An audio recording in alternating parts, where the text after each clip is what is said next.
Hello to everybody tuning in tonight on Zoom and Facebook, and welcome back to Rabble's Off the Hill political panel. I'm Robin Brown, your co-host for this month's Off the Hill, and I'm joining you, as I always do, from the unceded territory of the Algonquin and Anishinaabe people, and I'm joined by my regular co-host, Libby Davies. Well, thanks very much, Robin. Hello, everyone. I'm Libby Davies, and I'm joining you from the traditional unceded territory of the Musqueam, Squamish, and Tsleil-Waututh peoples. Thanks, Libby. This month, we're diving into the federal budget, and as always, we have gathered a wonderful set of panelists to offer their expert opinions. First, as you may have noticed, we've had a change in our lineup tonight. MP Niki Ashton is unable to join us, but we have good news. We're joined by her colleague, NDP MP Niki Ashton. Welcome, Niki. Niki is a member of Parliament for Churchill, Kiwatanuk, ASCII in Manitoba. She serves as the NDP's critic for tax fairness, language, and the deputy critic for Indigenous services. Niki has fought to expand healthcare to include pharmacare and dental coverage, and in student debt and protect the environment. Thanks for jumping in at short notice, Niki. My absolute pleasure. All right. Welcome back to David Macdonald. David is the senior economist at the Canadian Centre for Policy Alternatives. He has been a commentator on national policy issues, appearing often in the Globe and Mail, Toronto Star, and Canadian Press. Welcome back, David. Thanks so much for having me tonight. All right, all good. Also, welcome back to Chuka Ejeckam. Hey, Chuka. Chuka is a writer and policy researcher. His work focuses on inequity and inequality, drug policy, structural racism, and labor. And he's also a columnist for Rabble. Welcome back, Chuka. Thanks. And rounding out our panel, as he often does, is Karl Nerenberg. Hey, Karl. Karl is an award-winning journalist, broadcaster, and filmmaker working in both English and French. He is Rabble's parliamentary correspondent and a regular panelist on Off the Hill. Hey, Karl. Hello, everybody. Okay. Finally, a special welcome to everyone who registered for this event on Zoom. Please participate in the chat or ask questions to our panelists through the Q&A function. And as always, we'll do our best to address your questions. And for those of you watching on Facebook, hello. And a reminder that if you'd like to participate in future events, simply sign up to Rabble's free newsletter to get a notification for the Zoom invite. Just go to rabble.ca/subscribe. Okay, well, thanks, Robin, and let's get going. As mentioned, this month, we'll be discussing this year's upcoming federal budget. The 2023 federal budget is very soon to be tabled in Parliament. But I guess the question is, does the average Canadian feel affected by its impact, or is it something that's sort of distant and inexplicable to people? So to kick things off, a question for all of our panelists this evening. The theme of tonight's discussion here on Rabble is Mind the Gap, the federal budget and income inequality. So the question to all of you is, what does this budget need to have to make real strides in addressing income inequality? And why don't we start off with you, Niki? So I know you've got lots to say on this. Oh, where to begin? I think in short, what we need is a budget that puts people ahead of profit. We know that the pandemic has only exacerbated inequalities that were already growing in our country, and we need a federal budget that has some clear investments in people to lift people up. We're certainly pushing for more investment in dental care. There needs to be massive investment in housing, particularly in Indigenous housing, something that deeply affects the region that I represent. We also need to see key investments beyond that, and that includes in income supports. I recognize as well, we're talking, we just had a damning report on how serious the climate emergency is. So we're looking for some serious investments. And if I can say, as for profit, we know that, and I'm sure David's going to touch on this, we know corporations and the rich and powerful in our country have been making record profits. And we're certainly hoping that this budget, that finally the Liberals will break away from their friends and bring in some tax fairness and ensuring that the rich are paying their fair share. So we're looking forward to I hope all of that. Well, that's a good segue over to David. So thank you, Nikki. And David, you've followed many a federal budget. And from your point of view, in terms of the theme of Mind the Gap and income inequality, what is it that you're looking for that really needs to be in this budget? Well, I mean, there are some things that would make a big difference. I'm not sure we'll see them, but you know, I think some of the things that are quite active, files that are quite active, are EI reform. We've just gone through a big process of EI reform. I think that CERB and the pandemic experience showed us that we can have much better jobless benefits than we've had historically in this country. We can have easier access to employment insurance. We can have better access for gig workers and self-employed. We can have higher benefit levels that have a floor on benefits. These were all features of the CERB system. We've already seen it in action. It's not some hypothetical thing that's out there in the distant future that we're imagining. It's something that we saw. Unfortunately, we're looking at it now in the rearview mirror. I don't expect that we'll see anything on this front, but you know, this is one of the ways that you know, we could see lower income inequality would be better access for the jobless to these types of benefits. I mean, I should say that the pandemic response in 2020 cratered poverty rates. I mean, we achieved the poverty reduction goals that we set, you know, that were supposed to happen 5 and 10 years from now. We achieved them last year, or we achieved them, sorry, in 2020. So it just goes to show that major federal government investment can make huge strides in reducing poverty. Of course, the trouble is that when the 2021 data comes in, all those poverty rates will go right back up again because all those programs expired. But it's not to say that we didn't do it. It's absolutely possible. We can do it 10 years ahead of time if we want to. It's a matter of political will and you know, ranking of political priorities as opposed to whether it can be done. In terms of some other pieces we've had in our alternative budget, the Canada Disability Benefit is something that we've modeled in our alternative budget, and is something that seems to be of interest to this government, although it's hasn't been discussed that much recently. It can have a big impact on poverty rates for folks with disabilities. And it, you know, in terms of better supporting people in their working ages through a livable income or extending some of the seniors benefits down to folks that are slightly younger, these would make big differences in terms of inequality. On the taxation front, you know, Nikki's quite right. I think that the surtax on the banks sets potentially, you know, this sets potentially an example for what could happen outside of the banks. The banks are one of 4 sectors that were major beneficiaries of inflation dollars. You want to know where that inflation money is going? It's not evaporating, it's going into somebody's pockets.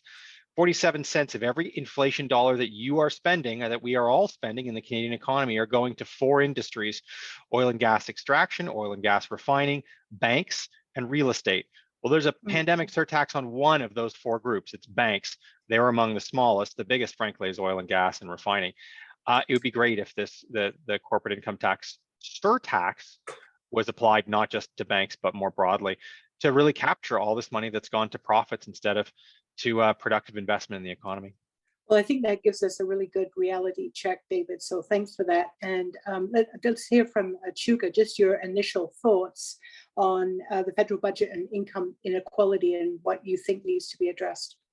And yeah, well, I do want to say quickly, if you were to name the 4 industries of the apocalypse, I don't think that the 4 that you just mentioned, David, would be the exact 4, but I think they would be pretty good contesters. I would say that for the budget to address income inequality, it has to address wealth inequality. Wealthy people and people with very high incomes, they control what appears on their income sheets. There's an entire industry built around this called tax avoidance. So I would argue that in addition to measures to address income inequality, addressing wealth inequality itself, in addition, will help to address the overarching system of economic inequality, which defines our lives. And I think sort of in alignment with that, another measure would be decreasing the cost of household expenses by increasing the public provision of goods and services. This can be in familiar areas like public health, but it can also be moving toward more radical things like decommodifying housing and food, things that are absolutely essential that people will die if they do not have access to, but nonetheless, we allow people to profit from. So yeah, I would argue that those are 2 areas that are ripe for action. Absolutely. Thanks for that, Chuka. And Karl, just a quick comment from you in terms of what you're thinking in terms of what needs to be in the budget regarding income inequality. So one thing we have to recognize that in Canada, a lot of the responsibility for dealing with the question of income inequality or wealth inequalities at the provincial level, a huge amount. Services, education, health, the management of real estate, of local transit, local environment, all that is a provincial responsibility. And so a federal government has to act in such a way as to force sometimes provinces' hands or work in partnership with provinces to achieve these social goals. I mean, housing, I would say, is one really great area. We have Ontario proceeding with a theoretical housing policy that's very skewed towards a policy favoring essentially the development and real estate industry and not necessarily the people who need housing, especially who need rental housing. And the federal government intervened a little bit because the provincial government of Ontario wanted to take over environmentally fragile territory, and the federal government is going to block them for at least part of that territory where the federal government has a say. But the federal government has to find a subtle way to move more strongly into the whole area of housing is one particular area. I think the idea of a wealth tax also, I think, is long overdue in Canada. And I think the other thing you have to look at, and I don't know, David would agree with me or not, probably would, and to some extent, is the corporate tax rate, which is too low in Canada, as well as the fact that huge numbers of wealthy people use constitute themselves as corporations of one sort or the other to avoid tax. So tax avoidance is an enormous and complicated problem, and working with the provinces is another complicated problem. We have a complicated country, but I think if you have a determined federal government, it can make progress. Thanks, Karl. And I'm sure we'll come back to the issue of the corporate tax rate and tax evasion, but I just want to kind of switch gears briefly and go back to David and sort of dig a little bit into what's behind the budget. And, you know, it's for most people, the government announces a budget, they table it in Parliament, it gets debated. But I guess an interesting question is who outside of the government, who really has the power to influence what's in the budget? Where does that come from? So any thoughts, David, that you have on that in terms of what happens behind the scenes in terms of, mega influences and lobbying that shapes that federal budget outside of the government itself? I wish I knew who had the power to give them a call. I don't know that much about lobbying. Clearly, if you can go meet with ministers, you can advocate for these sorts of things. Often people who are seen as neutral are not at all neutral, right? I mean, the bank economists aren't neutral. They have a vested interest in particular policies. Lawyers who are advocating for particular things are often not at all neutral. They set up corporate evasion schemes, and then they argue the corporate evasion schemes cancellation would be terrible for their clients. That's not neutral at all. I think, on a more positive perspective, how do you get things into a budget? Working for a think tank, it's not entirely clear what the route is, how you get things into budgets. It certainly helps to have, one of the features of budgets is they are presenting a set of ideas. Those ideas are costed ideas. So they're specific enough to be costed, and they have the price tag attached, and that's why they're in a budget. And that's how federal and provincial budgets work. It's, these little bits and pieces of additions to programs or subtractions to programs or changes in existing programs. And so to get things into budgets, you need a costed proposal. You can't just say, oh, we need to reduce poverty. Well, that's not specific. It doesn't have a price tag. It doesn't have a year-by-year breakdown. That might be you might want to start with that as an idea, and then how do you reduce it? Oh, you're going to change this particular program in a particular way, and this is how much it's going to cost, and so on. And so the more you can get down to specific proposals that are costed, I think the more likely it is to get things into budgets. Certainly in election years, it's often a lot easier to get things into election platforms than it is to get things into election budgets, particularly for opposition parties. Because they're looking for ideas and they don't have the levers of power. Once you're in power, then you've got access to finance, and you can rhyme off a bunch of ideas, and a bunch of people will go off and cost those ideas and refine them and send them back to you, and then you can put them in the budget. You have a lot less of that ability outside of government. But the alternative federal budget is a way that we try to bring together progressive groups and work through the process of, okay, you want something specific, great. That's not specific enough. How do we get some costing on it? What's it going to cost in the first year, second year, third year, in an attempt to get, a bit of a laundry list that people could could choose from if you happen to be in government and you wanted an idea. I mean, the other thing too, right, is, I mean, it's not as if people in government even necessarily know what's going to be in the budget. Ministers of various programs submit ideas, and those go to cabinet and they go to finance, and they find out, just like everybody else on budget day, whether the idea that they had made it into the budget and they've got to execute on it or not. And so, you know, it's a very concentrated group that decides in the end what is the list of individual cost items that make it into the budget. And that's not even necessarily decided until probably about 2 weeks before the budget's announced, because they have to sort of go through the printing process and so on. So, you know, everyone says, oh, I know the budget's going to be this time. I know this is going to be in it. That's not going to be in it. That's just not true at all. I mean, these things change all the way up to the last couple of weeks before the budget.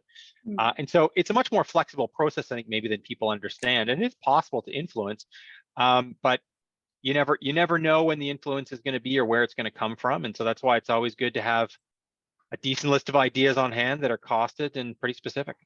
All right, thank you all. So Nikki, so the NDP has a supply and confidence agreement with the Liberals. So first, can you just kind of explain what that is to folks who just a little brief description, and then talk about will that agreement affect the NDP support of the budget, and if so, how? Well, no, how? Yes, well, absolutely. I mean, we are, I guess, on the eve of a potentially, we hope, historic budget that will certainly have an NDP stamp on it. It's actually just we just passed the 1 year anniversary of signing this agreement with the Liberals, and or entering into this agreement, pardon me, with the Liberals, and it is a supplying confidence motion, or supplying confidence agreement, pardon me. And it really is based on supporting the government's agenda in particular at particular junctures, based on obviously key priorities that we've agreed with them to move on. So dental care, for example, housing, federal anti-scab legislation, a Just Transition Act. There's various pieces to this agreement. Of course, you know, it's not a carte blanche that we're there to support the Liberals on everything, and we've certainly opposed them on various things, but on key votes like the budget, the expectation is that they will have lived up to what was in that agreement and what's evolved as part of that agreement, and that we in turn can actually support that. So I will say, I mean, like David said, we don't know exactly what's in there. Many Liberals don't know exactly what's in there, but we've certainly worked very hard as a team to build and on what was initially agreed upon, apply pressure, bring in, you know, whether it's the labor movement, members and activists from other social movements, progressive economists and thinkers to say, look, you know, these are the things that we need to be prioritizing, and we've put so much effort in, and I know a number of our critics have played a lead role on all of these issues that are seen as priorities at this moment in time, and I think we're hopeful, but you know, but there are some troubling signs. You know, I mean, obviously, no fan of the Liberals here. You know, I am very troubled about their lack of commitment around tax fairness, right? I mean, we've seen record profits from the rich and powerful in our country, and extreme reticence from Chrystia Freeland and her crew there to rein them in. Right, you know, we've been pushing for a windfall tax on key sectors, and we haven't seen movement the way other countries are moving.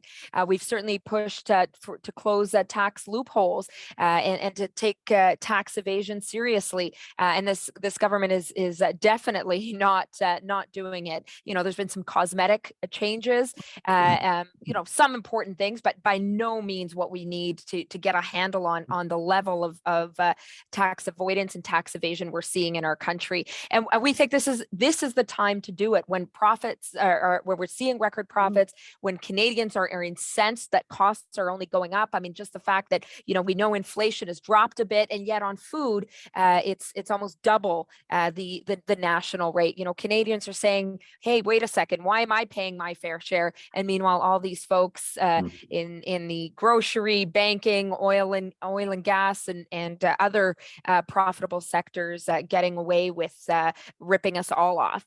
So I'm not sure that I'm holding my breath here on that one, but it's clear that we're going to need to continue to apply serious pressure on the Liberals. And if I could just add as an asterisk, certainly some of David's comments, I think we are in a also particularly interesting and frankly potentially dangerous moment in our political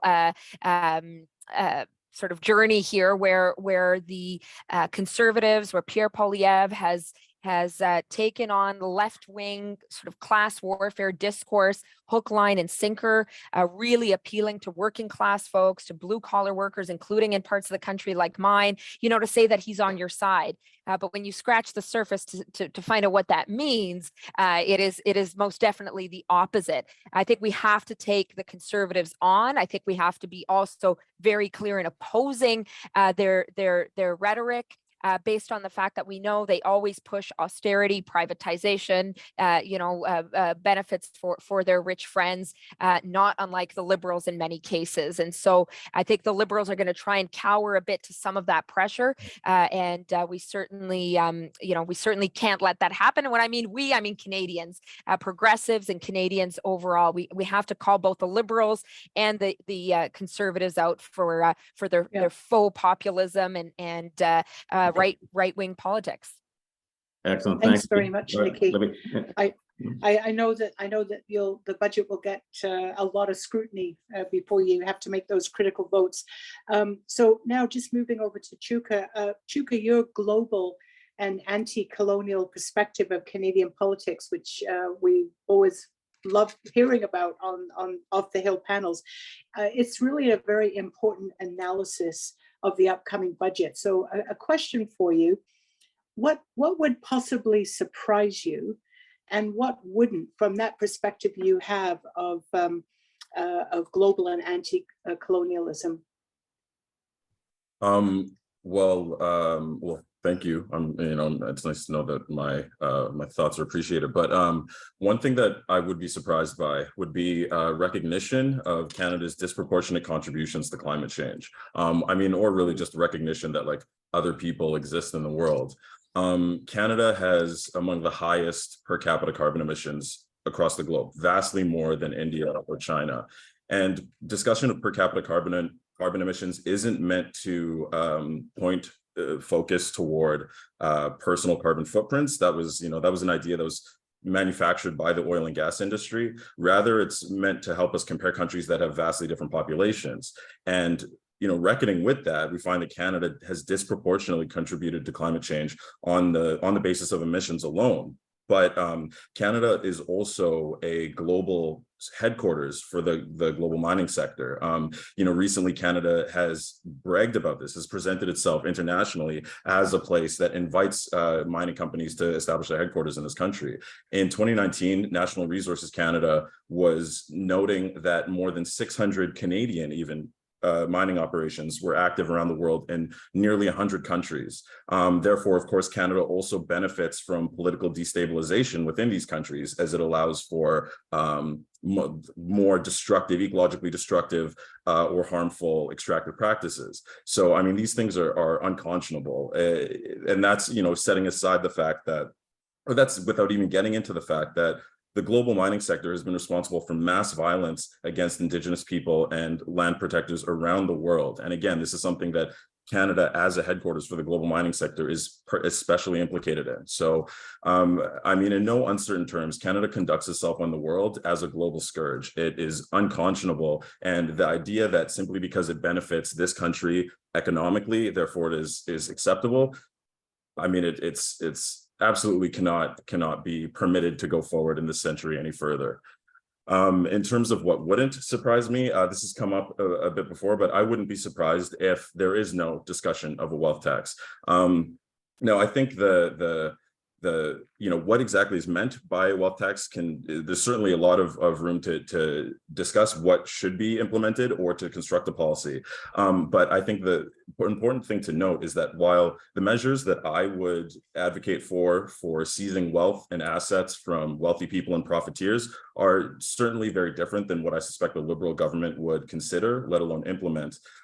Polling in recent years, polling since 2021 has found that in various results suggests that between 70 and 90% of people in this country would support a wealth tax of some measure, and a majority of that group would consider it when they're casting votes in an election.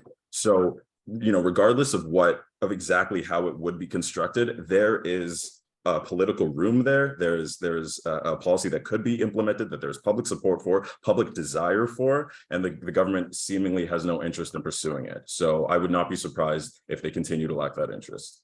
Yep. Thanks, Chuka. Yeah, thanks, Chuka.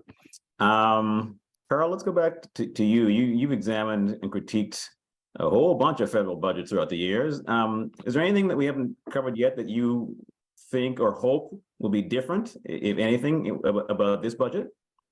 I don't expect this to be a hugely dramatic budget, but I'll say a couple of things. One, going back over time, when I was thinking about this budget and being the oldest person in the room here with the longest memory, I go back and remember our current Prime Minister's father's last term when his finance minister, Alan McEachin, came out with a few very controversial budgets. One of them had the National Energy Program in it, and that didn't work out very well in the end, certainly politically for the Liberals in Western Canada. In the end, when Mulroney got into power shortly afterward, he rolled it all back. Another budget, though, was the budget, I think it was 1981, it's a long time ago, where the Liberals then decided to close all kinds of loopholes. Legitimately, they were going to make the tax system more of a tax system and not have all these kind of weird mechanisms where if you invest here and you do this and you do that, you get your money back this way. And they just did it. And there was enormous backlash from business people, bankers and business people and financial advisors and all kinds of people with money. They really went down the throat of the Liberal government. The Canadian Federation for Independent Business said this is the worst thing for our economy we've ever seen. And a few weeks later, late on a Friday afternoon, they just rolled back a bunch of these. They put it in a news release. It didn't even hold a news conference and said, forget about it. We're not doing it. By contrast, in 1995, Paul Martin, as finance minister, decided he was going to be the true blue deficit fighter. He was going to do what the finance department within the government always wanted to do: slash, cut, burn, and strafe and bugger anything else. And so the Liberals really had a plan for an extremely harsh budget. For instance, it was the source of so much of our problems now in health. They were going to cut health so deeply to the provinces and other transfers to the provinces that inevitably we were going to have shortages of nurses and doctors and of facilities. That's what their aim was. And they even enlisted NDP government sort of tacit provincial government support in that sort of thing, in the person of Roy Romano and others.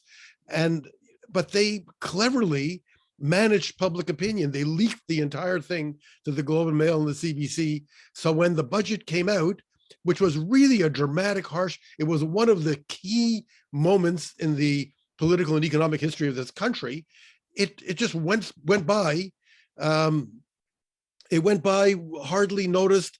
Again, at that time, what was the difference in Parliament? 9 NDP members, no parliamentary status. Main opposition parties were Lucien Bouchard, former Conservative cabinet minister, as leader of the Bloc Québécois, who was really only interested in pushing Quebec's independence and was a deficit fighter himself, and Preston Manning and the Reform Party. They weren't going to complain about any of this. They agreed with it.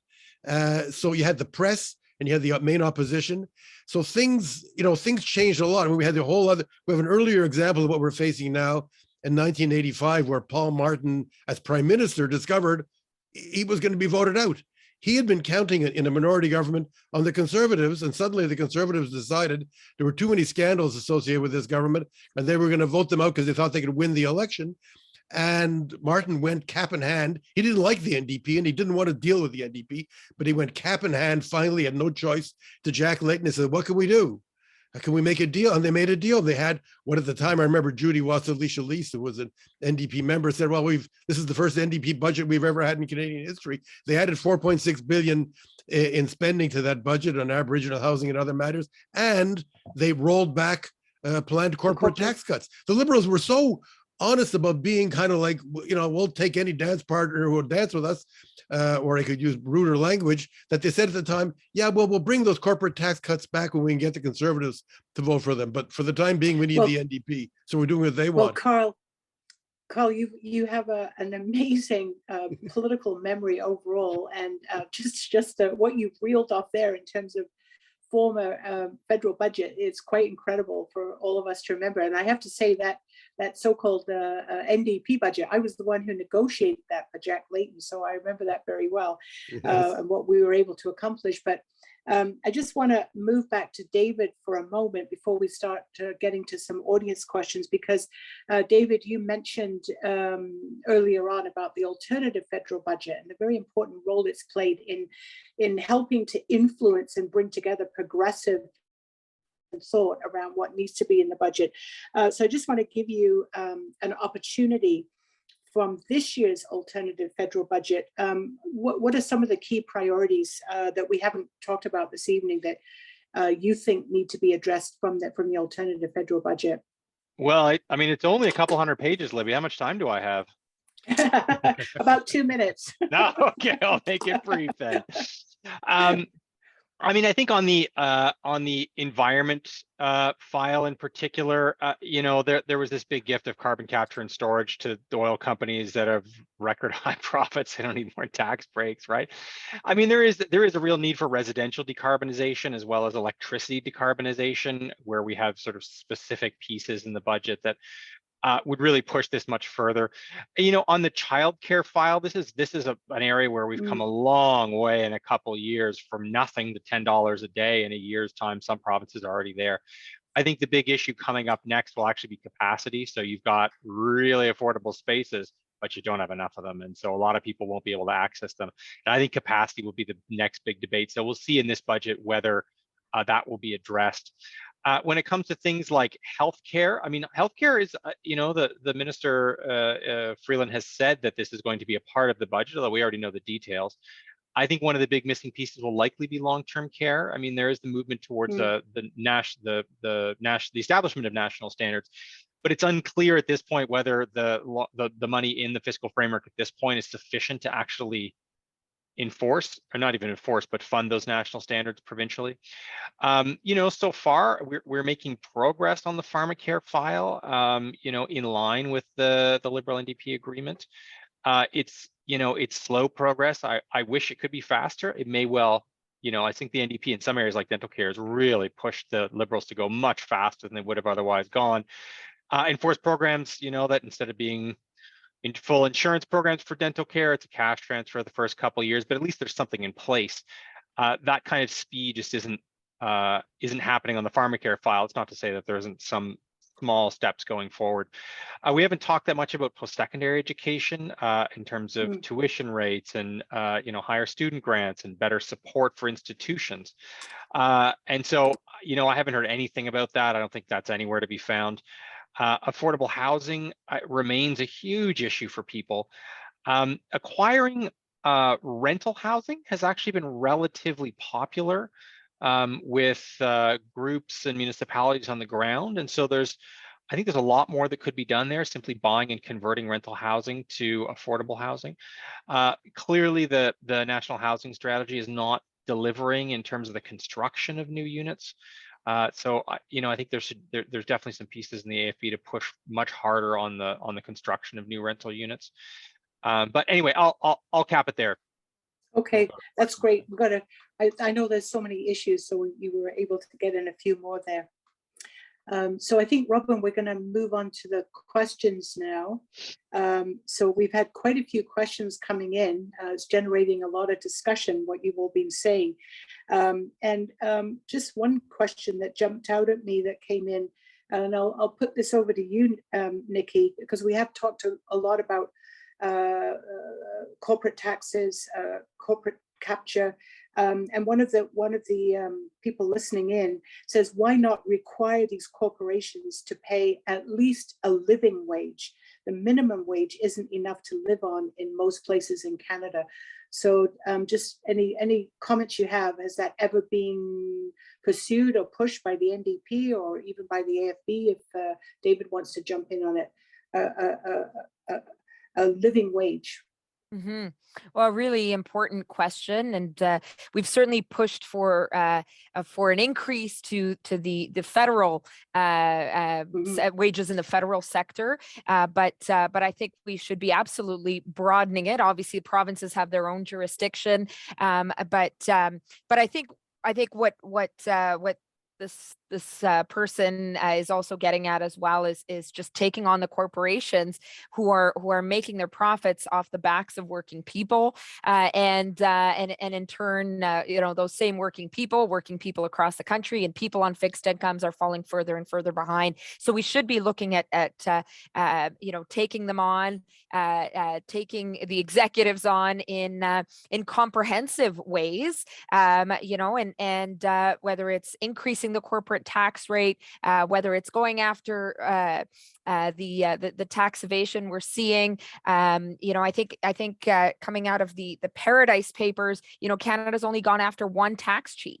Right. I mean, we're just nowhere near where we should be. But we should be putting the screws as well on employers and first and foremost federal employers to make sure that absolutely workers are making a living wage. And I will say that right now we know that there is potential for major strikes across the country from public sector workers. A number of bargaining units have gone into voting already. It'll take a while, but I mean, my God, the Liberals can't even get it right with public sector workers who have literally supported our country throughout this pandemic. Obviously, a lot of issues on the table there, but I hear this this idea loud and clear, and we should be absolutely going to the wall for working people, now and in the next while for sure.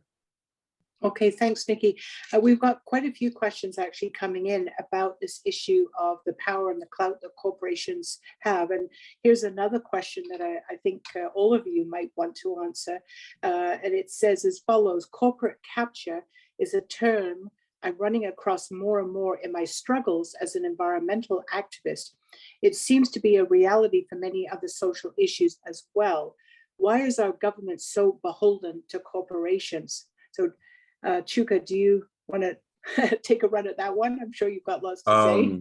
Yeah, I mean, I would have, certainly there are a number of things I would say. One is that I think that, generally speaking, people don't have a sort of acute analysis of the ways that we have been conditioned to accept certain societal structures or certain ways of organizing society, organizing human interaction, organizing production, distribution, and whatnot. The society that we know and encounter is very, very heavily defined by neoliberalism, by the imposition of market principles and the principles of sort of trade and personal interest imposed upon effectively every sphere of human interaction. People who identify themselves as capitalists or think of themselves as liberal within the context of liberal capitalism, they do genuinely believe things like, for example, the notion that profit is the essential engine for action, or individual enrichment is the essential engine for activity in society. Which if you've met literally one human being, you will know that their action is motivated by many, many things, and individual enrichment is rarely at the top of that list, if it is, even if it's on it. I think as well, there's also just a structural limitation within democratic election cycles, in that politicians are less likely, just from a structural perspective, less likely to take political positions that they believe will cost them an election or incur them a great political cost. They will rationalize this by a number of ways. I'm sure you've all heard politicians say, if we don't get into government, then we can't do anything. Of course, the response is, well, if the purpose is just to get into, if you will abandon all of your principles just to get into government, then should you really be in government in the first place?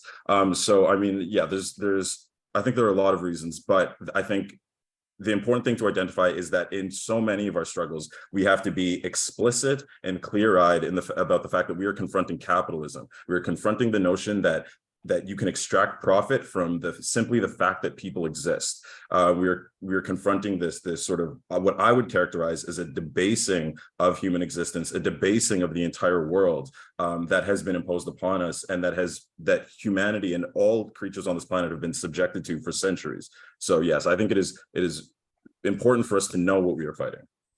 Yeah, thanks, Chuka. And just sort of as a related question to that, if I can go to David, because it's very related to that last question. The audience member says, news this week pointed to the massive profits in the grocery giants again. I mean, it was very good that they were called before a parliamentary committee. I don't think that's happened for many a year. So there is much more visibility and attention. But the question to you, David, from our audience member is, David, do you buy the big grocery chains' explanations for their big profits? Yeah, I mean, their explanation is we're buying more soap and lipstick. I don't know. Maybe people are buying more soap and lipstick. I don't know. The trouble is that you can't evaluate. It's impossible to evaluate whether that's true or not. It'd be pretty straightforward to say, like, you know, here's our margins on broccoli, and here's our margins on lipstick, and you know, this is how much people have chosen to buy more lipstick. It's plausible. I'm not saying it's implausible, but you know, instead of getting into those debates of where it would come from, I mean, disclose the data, disclose it to the Competition Bureau and their investigation or their study rather of the grocery store industry. You know, clearly margins are up in the grocery store industry. There's no doubting that margins are twice what they were pre-pandemic. It was 2% of revenue being converted into pre-tax profits before the pandemic. Now it's 4%. So it was higher, you know, when the pandemic was at its peak. It was 5-6% then for grocery stores. Now it's at 4%. Clearly, they're making more money on every dollar that comes in the door. I would say, and I say this whenever we talk about grocery stores, is the grocery store increase in profits is a small part of the overall picture. It's very visceral for Canadians because they shop and they see the higher prices. That's not really where most of the inflation dollars are going. They're not actually going to grocery stores. The big industries are not grocery store industries that are seeing record profits. It's oil and gas extraction, it's oil and gas refining, it's the real estate industries, and it's the banking industries. Those are the industries that frankly are getting off.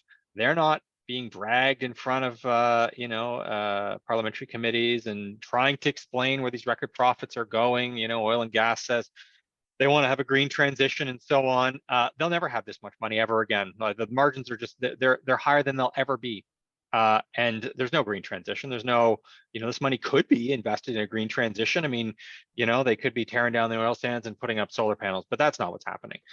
Now they say, well, instead of this transition to green, you know, to a more green economy, we're just going to extract oil for a couple more years because it's become really profitable again, and let's do that instead. And so do I buy? Yeah. So, I mean, the grocery stores are a smaller part of a much bigger picture that frankly is getting a real free ride.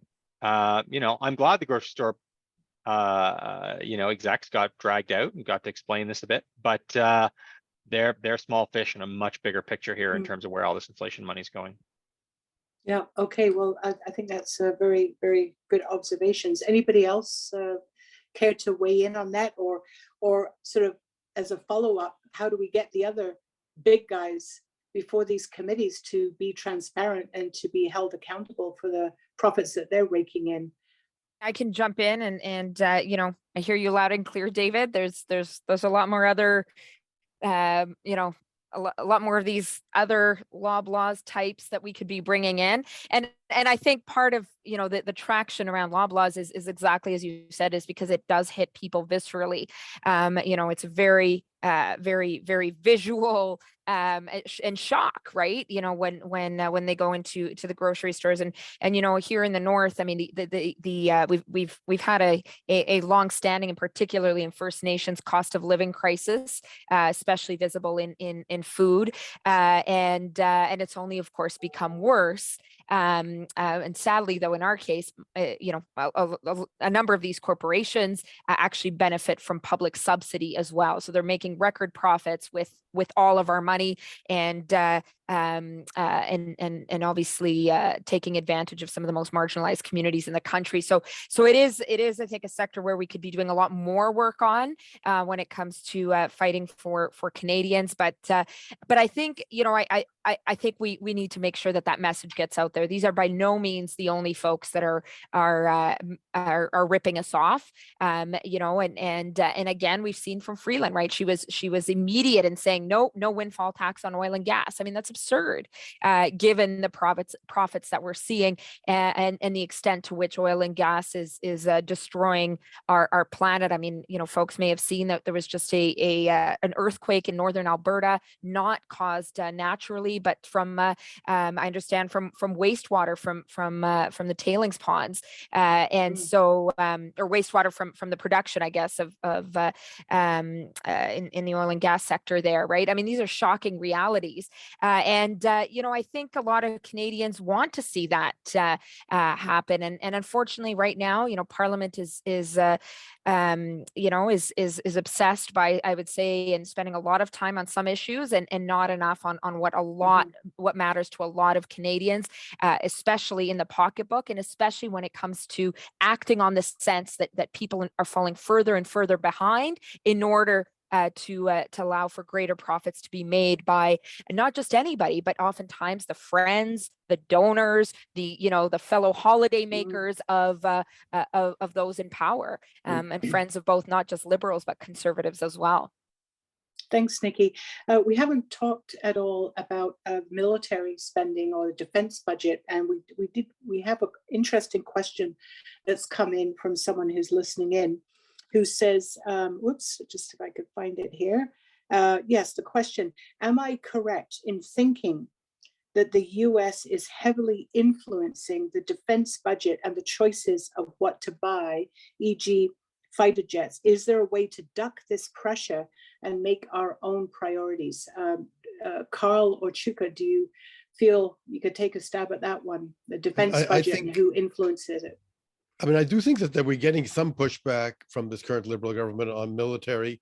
I mean, I don't think they really believe that we have that much more money to spend on military. The choices within the envelope, within the existing military envelope, are obviously hugely influenced by the fact that Canada is in a military alliance called NORAD with the United States and NATO with many other countries, Western countries, and has got to be consistent with and believes it has to be consistent with its allies.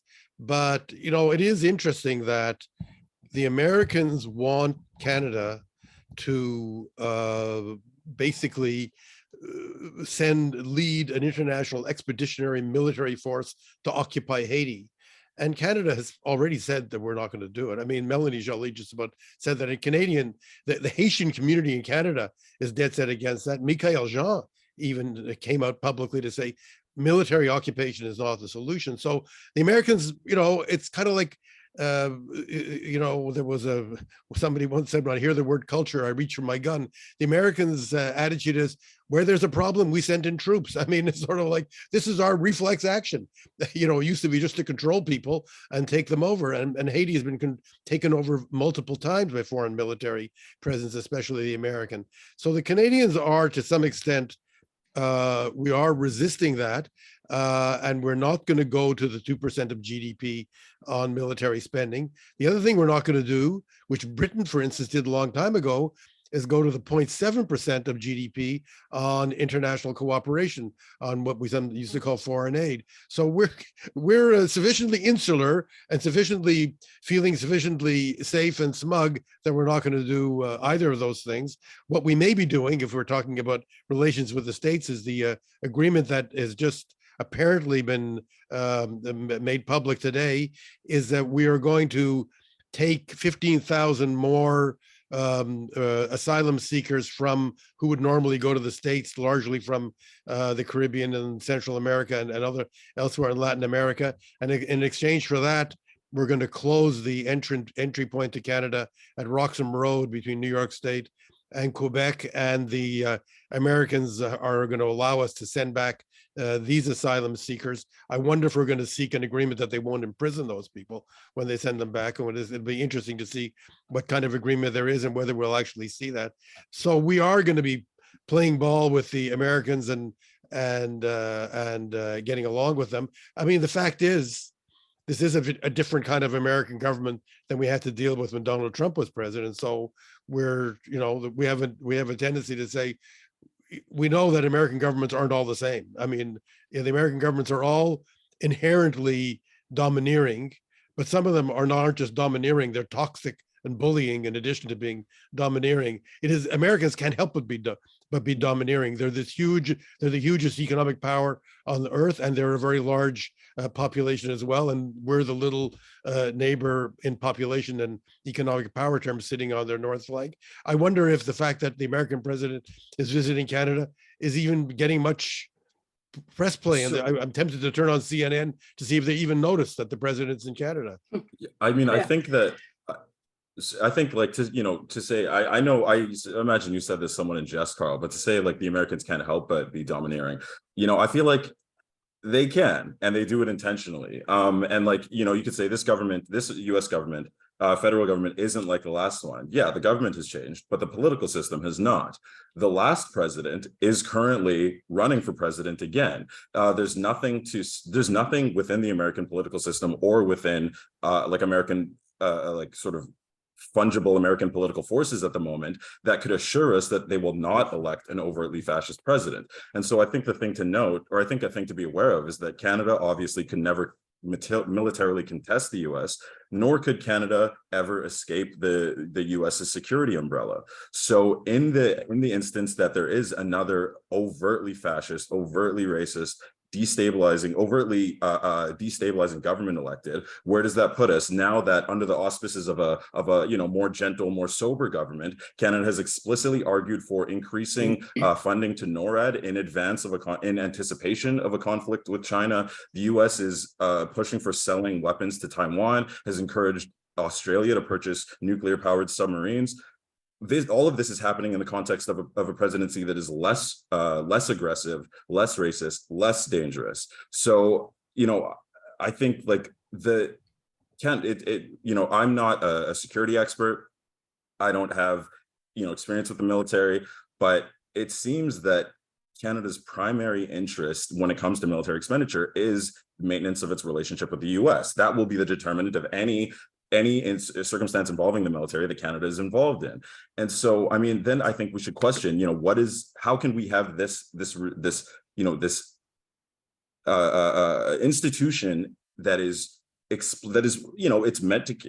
primarily for killing people. I mean, they use the military does a bunch of other things, but most of the things that are developed for the military are meant to destroy and end lives. And so that if that institution is primarily meant to maintain our relationship with another country that's sort of completely separate from what the actual military does, particularly considering that country's military is without question, without comparison, the most violent government that has perhaps ever, or that has existed easily over the past century. Like this is,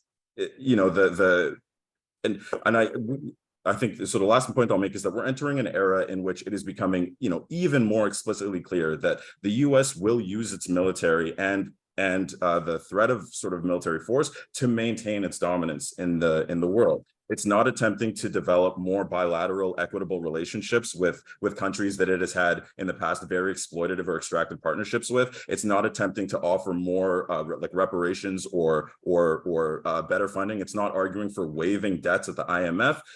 The US is saying that if you consort with anyone that we've deemed an enemy, then you're one of our enemies too, and we'll do everything that we can to punish you.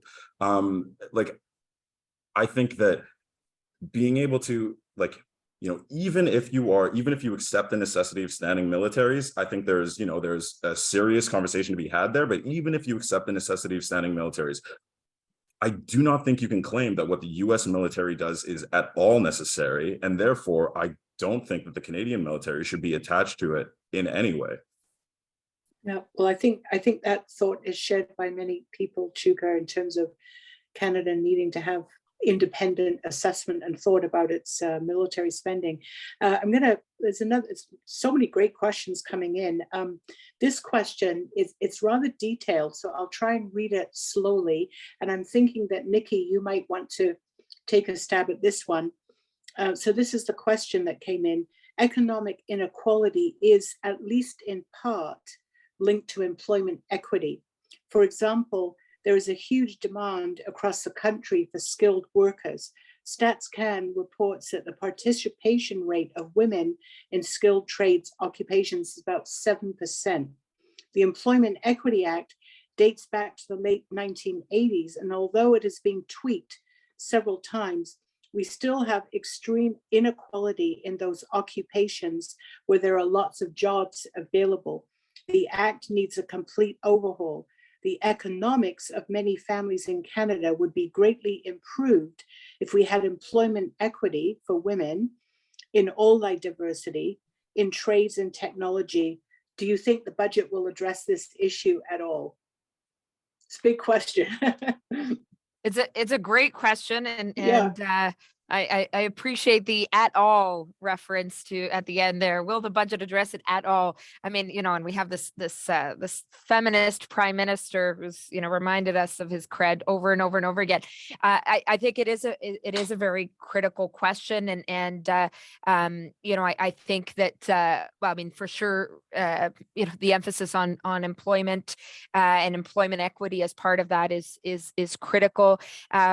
The reflection on the extreme gender inequality in the trades is a key part of that. But what I will say is not only do we have to modernize the Act, but we also have to practice our feminist, well, in the case of the Liberals, so-called feminist values in terms of our investments that support women in the workplace. And I'll just move to another sector. David talked about childcare. We know that childcare workers,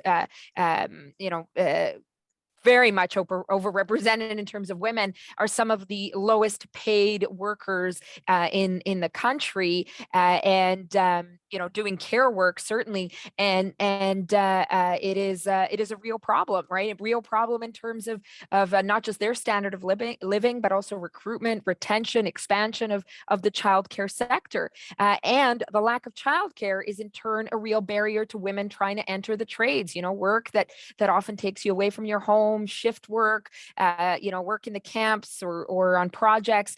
And so, let's get at, and this is something that I want to give a shout out to my colleague, Leah Gazan.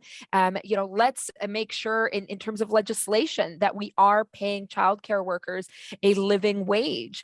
And I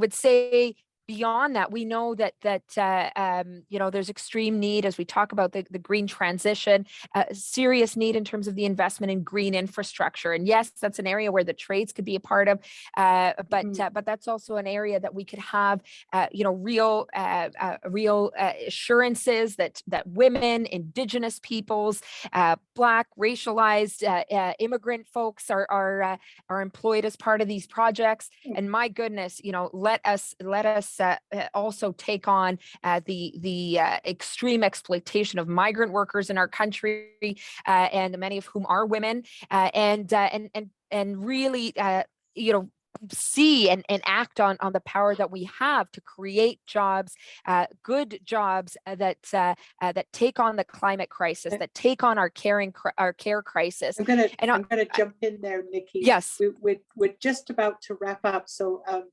Great response. Thank you. But the clock is running out. So thank you for great questions that came in, and also your really good responses. So I'm going to turn it back over to Robin. Yeah, no, thank you to everybody. Before you wrap up, just to make a comment, a lot of those migrant workers are also Black, and in terms of the Employment Equity Act, Black folks are pushing hard to have Black folks included as a distinct group under the Employment Equity Act too. So. So that is all the time we have for today. So thanks to Nikki and Karl and David and Chuka for another great conversation. Our live political panel off the Hill will return on April 19th. So be sure to get an invitation for that event by signing up for Rabble's newsletter at rabble.ca/subscribe. And finally, thank you to Rabble for creating a space to host these important discussions. And on that note, we'd like to encourage you to become a Rabble rouser today. If you haven't been part of the community that keeps Rabble thriving yet, please consider donating today. Becoming a monthly donor or gifting a one-time donation will help Rabble keep delivering quality, independent journalism 365 days a year. No amount is too little. Please consider donating to Rabble at rabble.ca/donate. And again, become a Rabble rouser. Thank you all for joining us tonight, and we will see you April 19th. Thanks, everyone. Goodbye. Thank you very much. Thank you.